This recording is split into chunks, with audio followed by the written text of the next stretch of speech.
Voici une question dont la réponse va sûrement en surprendre plusieurs. Est-ce que Marie, mère de Jésus, était supérieure aux autres femmes? La parole de Dieu va remettre les pendules à l'heure à ce sujet, aujourd'hui même à l'émission À travers la Bible.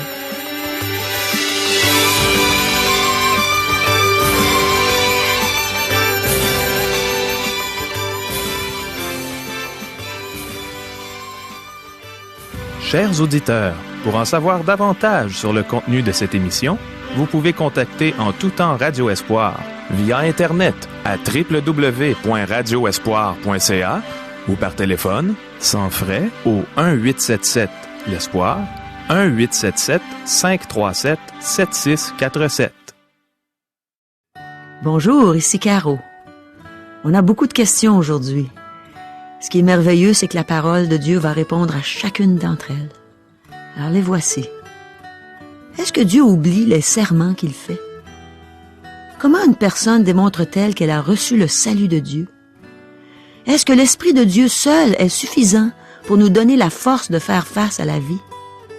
Est-il normal qu'un croyant ait besoin d'alcool pour être joyeux? Quel fossé devons-nous combler avant d'essayer de combler celui des générations? Est-ce que Dieu nous parle par sa parole? Est-ce que Marie a vraiment conçu par l'action du Saint-Esprit? La Bible nous enseigne-t-elle à voir Marie comme étant au-dessus des autres femmes? Est-ce que Jésus est Dieu? À qui Dieu s'adresse-t-il quand il dit « Ne crains point » ? On a beaucoup de bonnes questions aujourd'hui, mais je suis certaine que la parole de Dieu va de nouveau être très fidèle dans les réponses qu'elle va nous donner par la bouche du pasteur Régent Joly. Mais premièrement, prions. Oh oui, Seigneur, on a beaucoup de questions et on veut que tu mettes ta lumière sur chaque point d'enseignement que tu désires nous donner aujourd'hui. Aide-nous à bien comprendre ce que tu vas nous enseigner. Aide-nous à le retenir, à l'appliquer dans nos vies. Amen. À toi, Régent. Merci beaucoup, Caro. Chers amis, à la dernière émission, nous avons introduit l'Évangile selon Luc. Vous avez remarqué que Luc donne beaucoup de renseignements historiques. Il place le Seigneur Jésus dans le temps. Il a quitté sa gloire, il est venu de l'éternité pour vivre dans le temps. Jean a exprimé cette vérité ainsi. Au commencement était la parole, et la parole était avec Dieu, et la parole était Dieu, et la parole a été faite chair. Jean chapitre 1er, verset 1er, ainsi que verset 14. Luc, qui est médecin et un scientifique, a abordé le sujet d'une autre façon. Il est un homme instruit, qui était l'ami intime de l'apôtre Paul. Donc, Luc et Jean exprimeront la même vérité d'une façon très différente. Luc place l'arrivée du Seigneur Jésus à un moment précis de l'histoire universelle.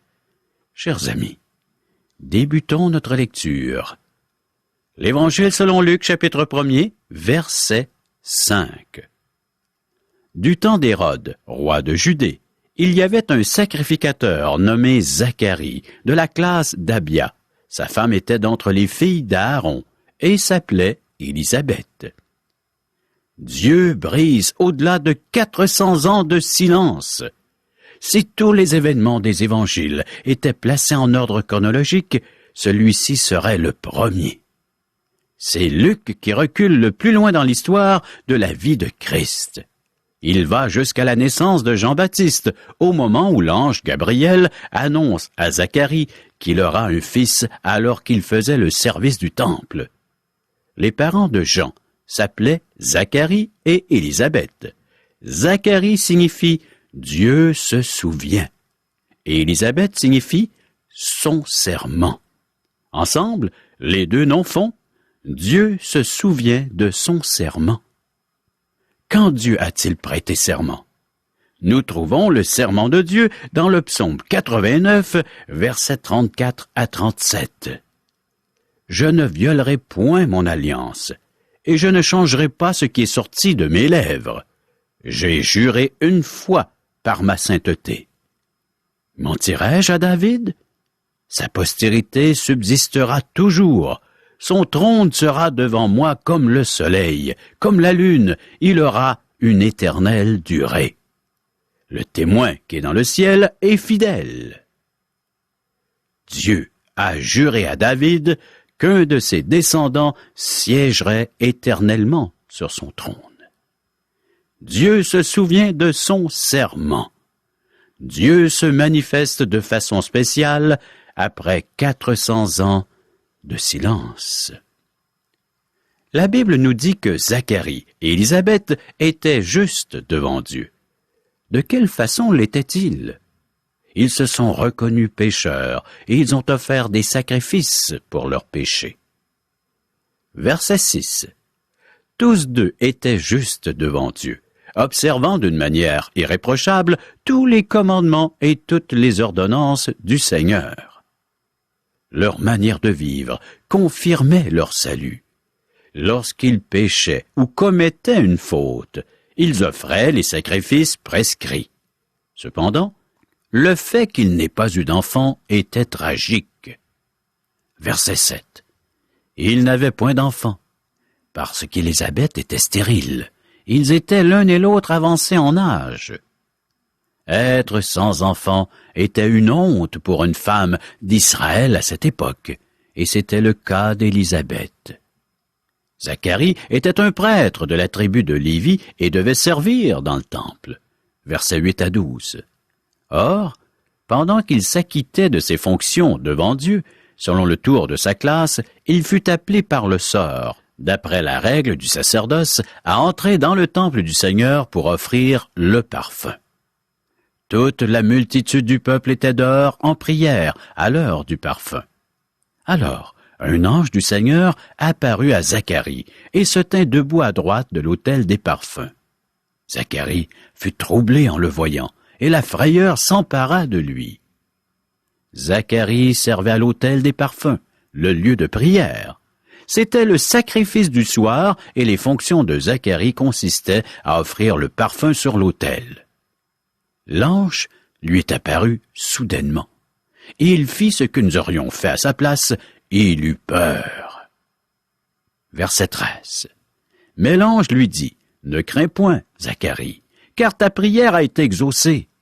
Ta femme, Élisabeth, t'enfantera un fils, et tu lui donneras le nom de Jean. » Zacharie et Élisabeth priaient pour un fils, car l'ange dit au prêtre, « Car ta prière a été exaucée. » Versets 14 et 15.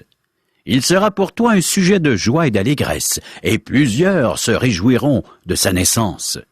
Car il sera grand devant le Seigneur. Il ne boira ni vin, ni liqueur enivrante. Il sera rempli de l'Esprit Saint dès le sein de sa mère. Le fils du couple devait être un Nazaréen. Un Nazaréen s'engageait par serment à ne pas consommer d'alcool. Sa seule source de joie était le Saint-Esprit de Dieu. C'est pourquoi Paul a dit dans Éphésiens chapitre 5, verset 18, « Ne vous enivrez pas de vin, c'est de la débauche.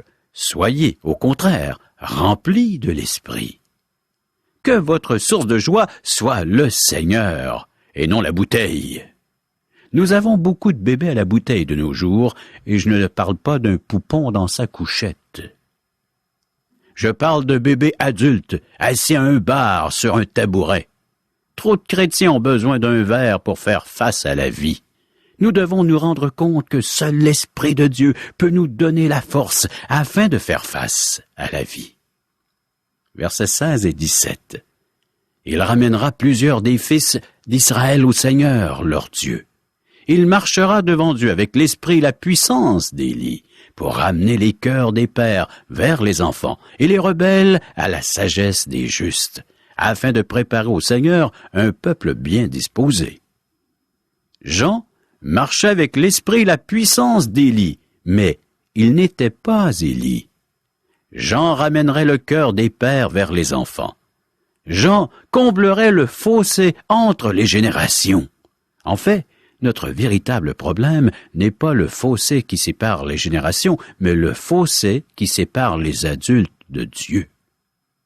Si les adultes avaient une relation saine avec Dieu, ils n'auraient pas tous les problèmes qu'ils ont avec les jeunes. Verset 18. Zacharie dit à l'ange, « À quoi reconnaîtrai-je cela? car je suis vieux, et ma femme est avancée en âge.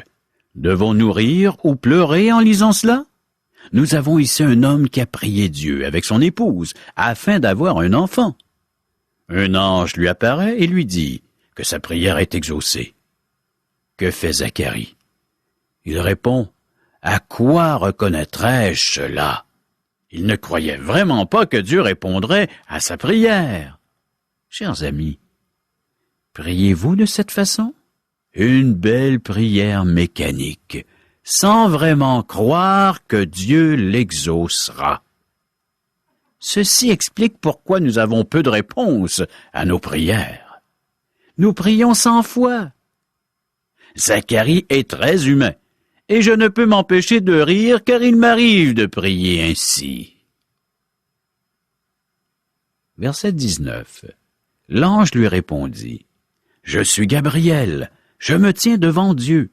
J'ai été envoyé pour te parler et pour t'annoncer cette bonne nouvelle. » Dieu a mis son sceau sur sa parole. La parole de Dieu a de l'autorité.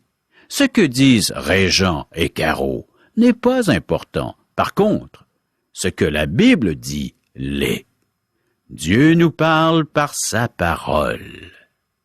Verset 20. Et voici, tu seras muet, et tu ne pourras parler jusqu'au jour où ces choses arriveront, parce que tu n'as pas cru à mes paroles, qui s'accompliront en leur temps. Zacharie, qui a trop parlé, sera muet pendant un certain temps.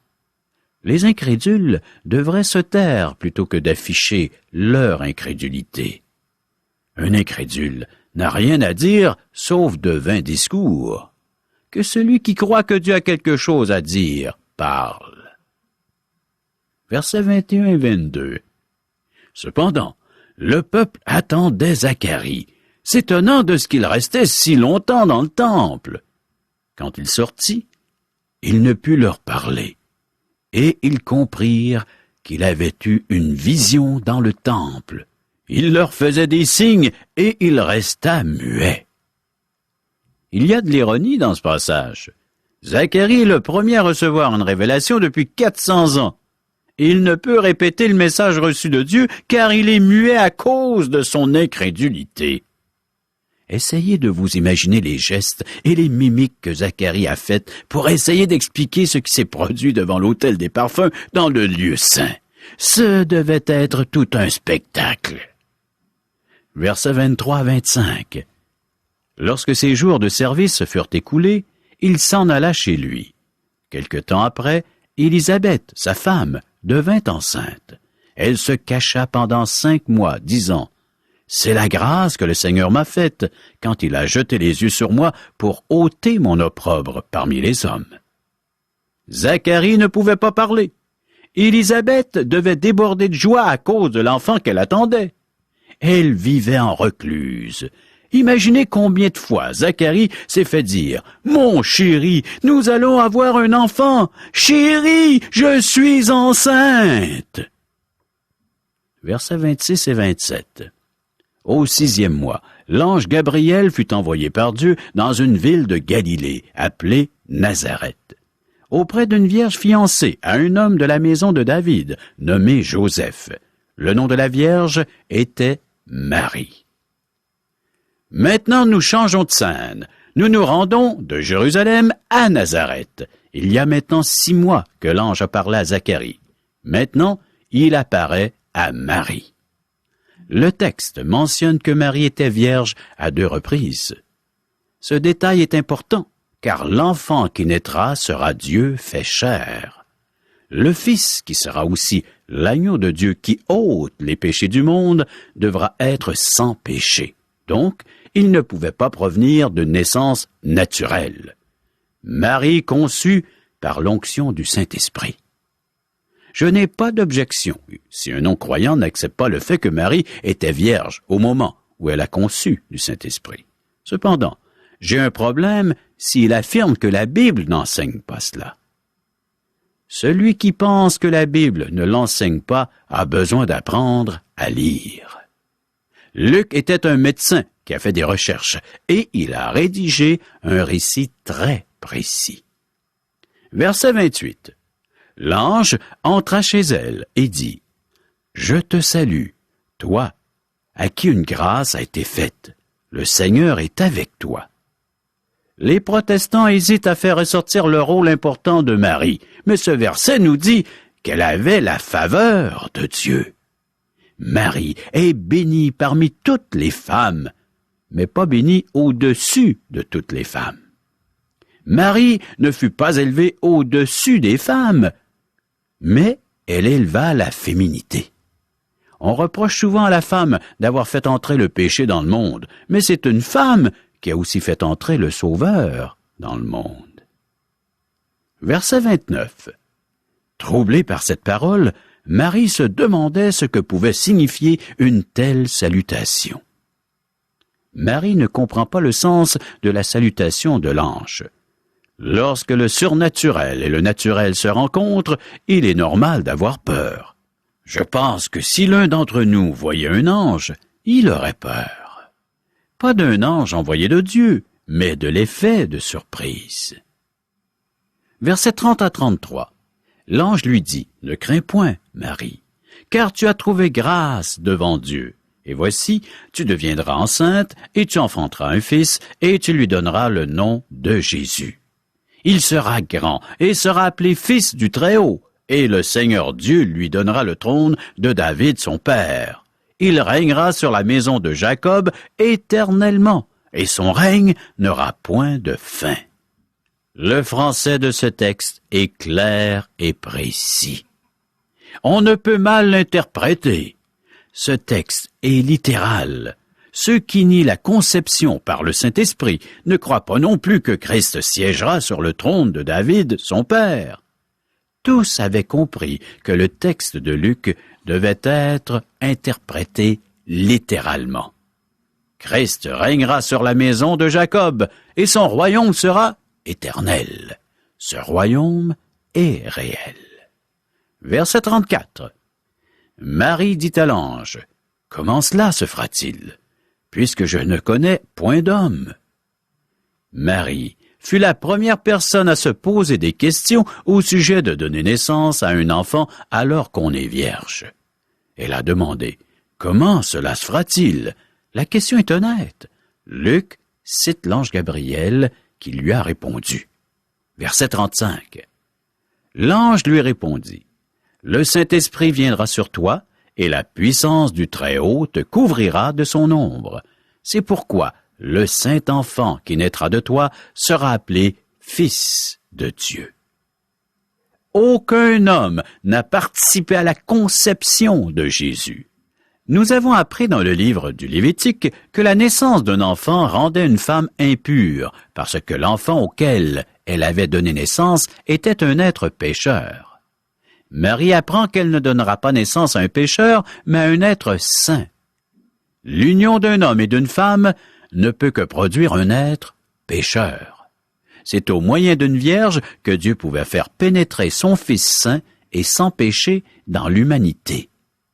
Le roi David a dit, « Voici, je suis né dans l'iniquité, et ma mère m'a conçu dans le péché. » Le psaume 51, verset 5. Le bébé sera appelé Fils de Dieu, car c'est ce qu'il est. Luc est arrivé à cette conclusion à la suite de recherches. Il a rencontré des témoins oculaires et il a voyagé avec l'apôtre Paul. Luc et Jean sont arrivés à la même conclusion. Jésus est Dieu. L'approche de Luc est plus simple que celle de Jean. Si nous ne pouvons pas comprendre son message, peut-être faudrait-il revoir les rudiments de la lecture. Encore une fois, nous voyons que la Bible est ancrée dans l'histoire. Luc précise que les événements qu'il raconte se sont déroulés sous le règne d'Hérode, roi de Judée. Donc, ceci se passe dans un contexte historique précis. Zacharie était de la classe d'Abia et Élisabeth, une descendante d'Aaron. Ces informations provenaient de registres généalogiques. La Bible relate des événements historiques dont nous retrouvons des traces. Lorsque Dieu a parlé au moyen d'un messager, le mot grec pour messager est angelos. Dieu employait souvent des anges comme messagers. Gabriel brise 400 ans de silence avec ces mots « Ne crains point ». Nous sommes dans une période de grâce et nous n'avons pas à craindre la parole de Dieu. Celle-ci révèle Jésus-Christ, le Fils de Dieu, qui est venu offrir sa vie en rançon pour nos péchés, afin que nous puissions recevoir gratuitement la vie éternelle. Ne crains point. Voilà les premiers mots de Dieu, encore une fois pour toi aujourd'hui. L'heure n'est pas à la crainte, mais à la miséricorde et au pardon.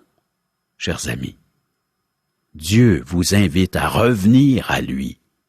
Dieu nous invite à nous approcher du trône de la grâce. Le Fils est venu chercher ceux qui étaient perdus pour les amener au Père. Un jour, Christ reviendra. Cette fois, il portera une tunique de juge. Ce sera terrifiant pour ceux qui auront refusé sa grâce. Mais aujourd'hui, vous qui écoutez cette émission, Dieu vous dit, ne crains point.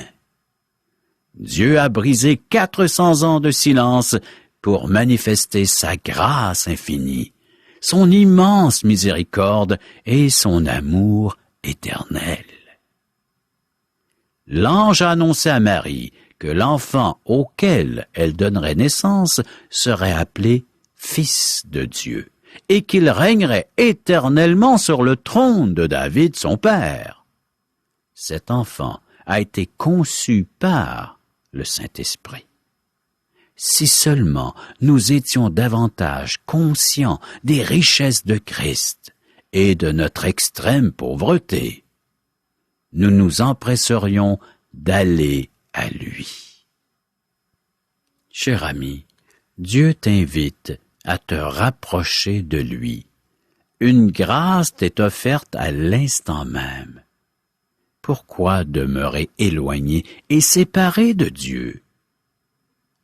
Il s'est rapproché de toi, il est venu jusqu'à toi, il s'est fait petit enfant, il a grandi, il a accompli un ministère, il a fait l'œuvre que le Père lui a demandé d'accomplir, c'est-à-dire le seul et unique moyen par lequel tu peux t'approcher de Dieu, par lequel un pécheur peut être pardonné et sauvé, par le sacrifice unique de Jésus-Christ. Il t'ouvre maintenant les portes du ciel. Il t'invite à emprunter un nouveau chemin, à passer par cette voie qui peut te conduire directement en la présence de Dieu. Dieu parle aujourd'hui. Dieu t'invite. Dieu te montre une voie à suivre. Il te montre une direction. À toi de t'y engager, d'emprunter cette voie, d'y faire un pas par la foi, de t'y engager et de dire « Oui, Seigneur, c'est ce que je veux pour ma vie, que je puisse entendre ta voix, me laisser diriger, guider par toi, toi le seul Dieu vivant et véritable. Je me confie en toi dès aujourd'hui, dès maintenant. » Si tu veux faire ce pas, dis à Dieu que jusqu'à maintenant tu regrettes d'avoir vécu sans lui et que maintenant tu te tournes vers lui afin de le reconnaître comme Sauveur et Seigneur de ton existence. Chers amis, prochaine émission, Luc chapitre 1er, versets 36 à 80. Merci beaucoup, Régent. Je me suis régalée de tout ce bon enseignement qu'on a reçu de la parole de Dieu aujourd'hui. Et en plus, ça s'est terminé par une phrase que Dieu dit à tous ceux qui lui appartiennent à certains moments de leur vie. Pour ma part, mes amis, je peux vous dire qu'il me l'a répété souvent dans diverses situations. On sait que Dieu nous parle par la Bible. C'est pour ça qu'on la nomme la parole de Dieu. Cette phrase que Dieu me répète si souvent, c'est « Ne crains point ». Je ne suis pas fière d'avouer qu'il est souvent à me répéter ça, mais je suis très heureuse qu'il me le rappelle. Dieu nous dit de ne pas craindre, de ne pas avoir peur, à plusieurs reprises dans sa parole. Ça doit être parce qu'il y a beaucoup de personnes comme moi. Ça me console un peu. Le verset que j'ai retenu à ce sujet, c'est dans le livre d'Ésaïe au chapitre 41, verset 10. Je n'ai pas besoin de vous le lire, je vais vous le citer par cœur. En passant, il est bon d'apprendre des versets par cœur. Comme ça, quand on en a besoin, ils nous reviennent à la mémoire, juste au bon moment. Quand j'entends ce verset dans mon cœur, j'entends une voix de papa aimant, Dieu mon Père qui m'aime tant. Voici ce qu'il me dit. Ne crains rien, car je suis avec toi. Ne promène pas des regards inquiets, car je suis ton Dieu. Je te fortifie, je viens à ton secours, je te soutiens de ma droite triomphante. Avez-vous remarqué que Dieu ne dit pas « Je serai avec toi, je te fortifierai, je viendrai à ton secours, je te soutiendrai de ma droite triomphante ». Bien non, il dit tout ça au temps présent. C'est sûrement parce qu'il sait qu'au moment où il me rappelle ces paroles, j'ai besoin qu'il soit avec moi tout de suite, qu'il me fortifie immédiatement, qu'il vienne à mon secours sans tarder, qu'il me soutienne au moment de l'épreuve. C'est extraordinaire d'être fils ou fille de Dieu, du Dieu vivant, ce grand héros infaillible qui est toujours là pour nous secourir, pour nous dire « Ne crains rien car je suis avec toi ». Mon ami, est-ce que Dieu le Père est ton Père? Est-ce que son Fils Jésus est ton sauveur personnel? Sinon, aimerais-tu qu'il le devienne? Aimerais-tu que Dieu soit là à te dire « Ne crains rien car je suis avec toi » ? Aimerais-tu goûter à sa présence? Savais-tu que c'est le péché qui t'empêche d'être en communion avec Dieu, d'être dans la présence de Dieu? Dieu savait que tu serais un pécheur, mais il a pourvu un grand moyen. Ce moyen, c'est Jésus. Jésus-Christ, son Fils bien-aimé qui a donné en pur don pour toi, pour moi.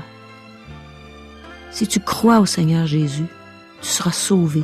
Dieu va pardonner tes péchés. Accepte Jésus comme ton sauveur, comme ton Seigneur. Demande-lui de te sauver, de te donner la vie éternelle. Et il va le faire, c'est certain. Dieu y tient ses promesses. Il savait que tu serais un pécheur perdu. Alors, prends le moyen qu'il te donne pour revenir à lui, pour l'avoir comme soutien, comme roi pour l'éternité. Reçois Jésus comme ton sauveur, comme ton Seigneur, maintenant.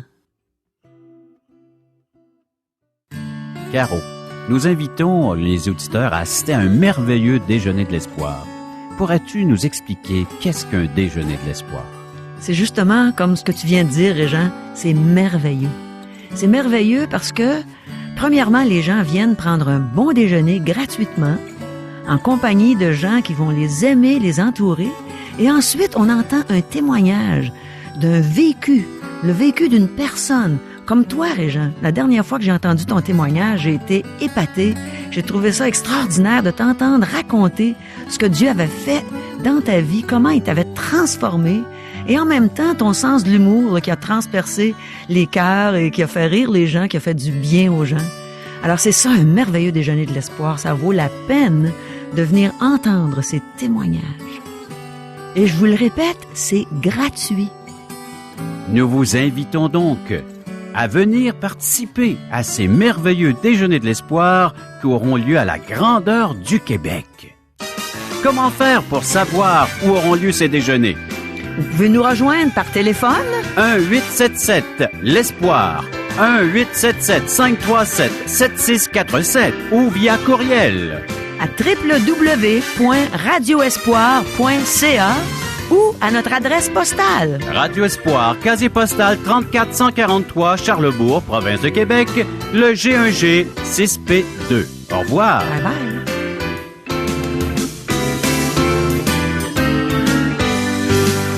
Cette émission vous a été présentée par Radio Espoir.